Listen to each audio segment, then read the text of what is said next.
It's red panty night when you sign to fight me, yeah? Back at home with your wife. Just celebrate. Making the most. Red panty night is still real. Conor McGregor. And Conor did an interview. Yeah, they did. Shut the front. Are you serious? How did I miss that? Was it McGregor's recent? pissed. Chael and Conor, my two faves. Yeah. Chael, Conor. I don't believe it. I don't believe it. I changed my mind about Conor, that one? No, that's just a regular Chael video. Type in Conor McGregor White House on Twitter, it'll come up or something. I don't have Twitter. I just have good old YouTube. I just don't. Oh, wait. Offer you this opponent? Yes, no problem, mate. Chef, day after day after day. Send the contract. Excellent. It's a great matchup. No contract came. Our promoters and our matchmakers are caught up in so much drama. Even if they thought they were going to bring me through the ringer, maybe my contract negotiations is up. Maybe it's my time to see can they get me done in and offer me some sort of no-name that they think is going to be a tough fight. No problem. Send the contract. Yes. Day 15 of saying I accept. Send the contract. Dude, God, I love Conor. We have to have more Conor fights. We have to. I'm not ready for the Conor era to be over. I'm just not ready. God, I love just watching that video made me smile. I love that. Yeah. Like, bro, man. Yeah, he's pissed though. He's pissed at the UFC. He's saying that we're all cattle in this game, yeah?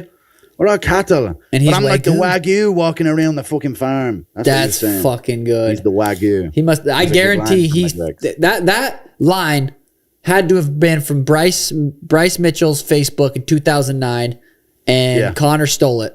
We're cattle walking around. I'm the fucking Waygu. Bryce Mitchell, I guarantee that was on Facebook 2009. He probably fucking typed it out. Conor stole it. Yeah, I went fishing with Bryce. That's crazy. That was crazy. That's happened between the last time that we spoke. I think we talked about that. No, we talked about that, didn't we not? We did. I'm pretty sure that was the name of our last pod. Fucking 50. I'm not bowing out with this. I'm going. So think about the amount of time I've had out. People usually hit the wall, they get fatigued, they get run down because they're just back to back to back. I've had my rest. I'm fully healed. My body is waiting to go. So I've got at least 10 fights left. In my mind, I have at least 10. It's a good number. I remember seeing that with I felt like you could watch that when Dustin Poirier fought Conor McGregor the second time. Like, you know, McGregor had knocked him out years earlier. And you could kind of see, you know, like, you could see Dustin. I'm not saying like he was nervous or anything. He's like one of the greatest fighters ever.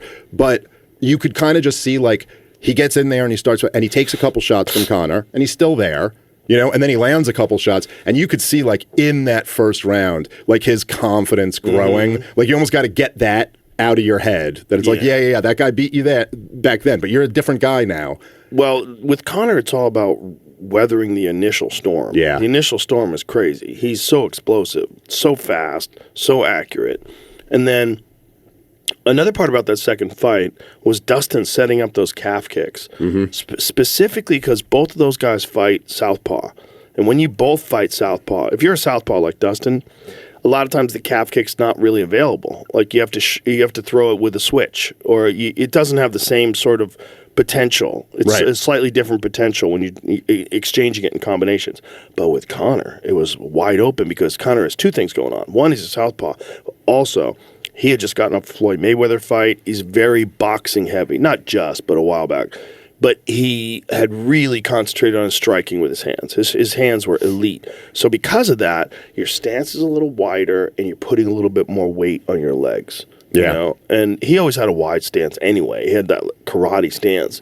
The craziest thing about that is the calf kick really didn't become a big deal even until Conor was a superstar.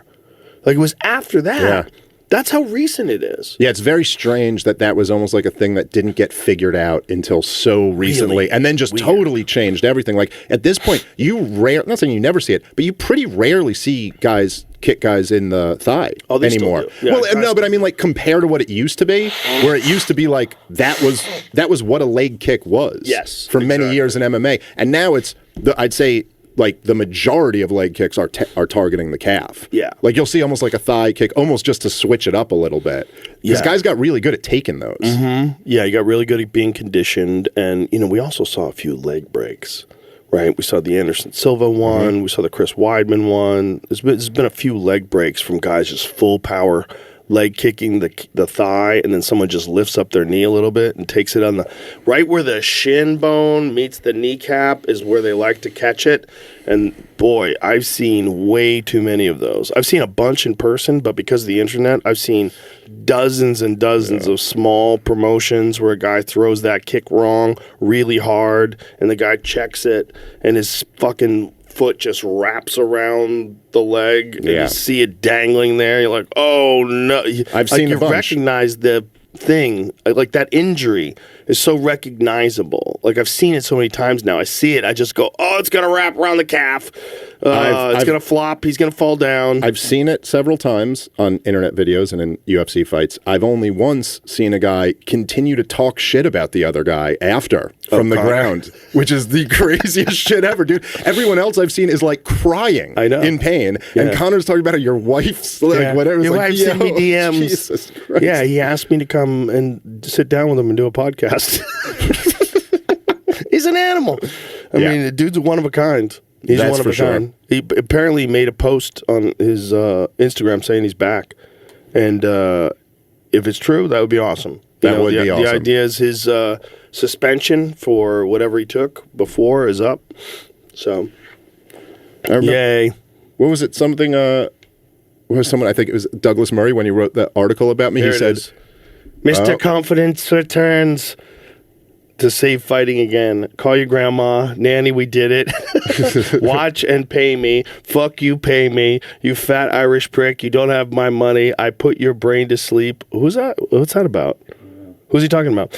C is in the casinos after. The Mac loves yous all. I got love for yous. It's an It's an honor. It's light work. It's easy. For life and eternity, it's McGregor. How drunk was he when he wrote this? I do this fight game easy peasy. The sound of my shots off the head go bing in green dot laser form.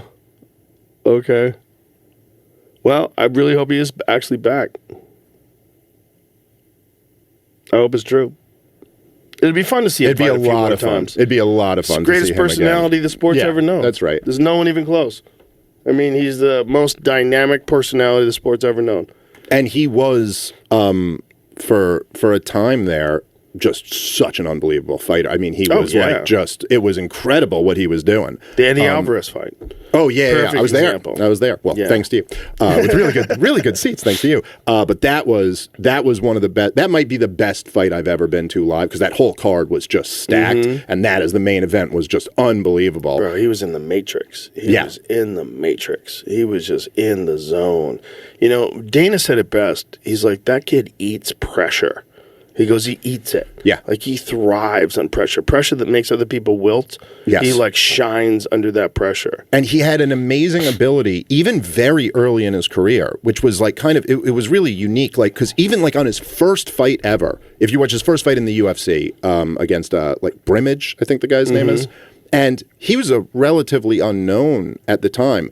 But, dude, the place is going nuts. He already had made so much kind of like street cred for himself. And then the Irish thing, like the Irish were really, really into it. But from the very first fight, he would always create these moments where it's like, dude, this is going to be the biggest spectacle that my opponent, has ever been in their career. Like, I'm going to get you mad with shit talk, and I'm going to get the fans so excited. Because he's completely comfortable there. Right. Like, I'm not sure if you're really comfortable here, but and even with Aldo, who had been the entire division.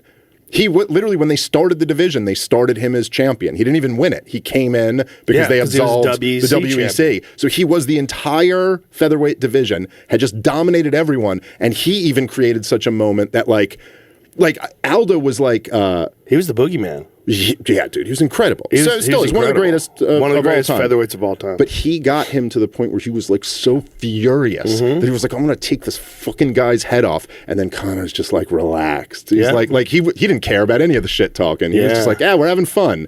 Let's play. He lost his composure. Yeah, and he looked very overwhelmed by the moment. And by the way, everyone from Ireland came to Vegas for that fight. It was the nuttiest thing I've ever seen in my fucking life. The entire Mandalay Bay was overcome with Irish people. I mean, overcome, like you couldn't move. Yeah. There was nothing but Irish people everywhere, and they were singing. Yeah. They were all singing together in the halls of this gigantic casino, packed, like they're waiting in line for something. Yeah. And they were just there partying for Conor. I remember, I think it was when, I want to say it was when... Like, look at all these people. Yeah, it was nuts, dude. Bro, this is nuts, man. They're all Irish people. Like, you got to realize nobody had a following like him. Like, this is actually Irish people for the Floyd Mayweather fight. They were still ride or die with him even for that fight. I think it was when he fought Dennis Seaver, I want to say. I think that was in Boston. So I went with Louis J. Gomez, my good friend, hilarious comedian, and me and him went to some Irish bar to watch. Like, we just happened to be in Midtown Manhattan, and we were like, oh, the fights are coming on. So, they're playing it at this bar, you know? So it was just like an Irish pub. And dude, I mean, it wasn't even that big of a bar. They must have, I mean, it was shoulder to shoulder Irish people losing their fucking minds. Like, it was the most fun environment to watch a fight in, because they're just, they're just like, but all that singing and chanting, it seemed like everyone had an Irish flag with them. Like, it was this in a little bar. Yeah. It was this. That's nuts, man. Look at that. That's Mandalay Bay. Wow. Look at this. Oh, that's MGM.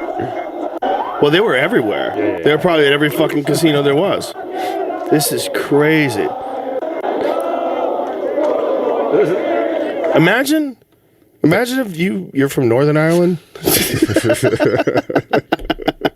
And you're like, you still remember the troubles. And you're making your way to the hotel. Just came to Vegas for a little gambling. You don't follow MMA. You had no fucking idea. What's this all about?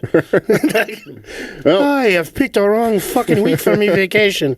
Oh, by the way, I was going to say that Douglas Murray's big knock on me when he wrote his op-ed in the New York Post was not one of them I checked.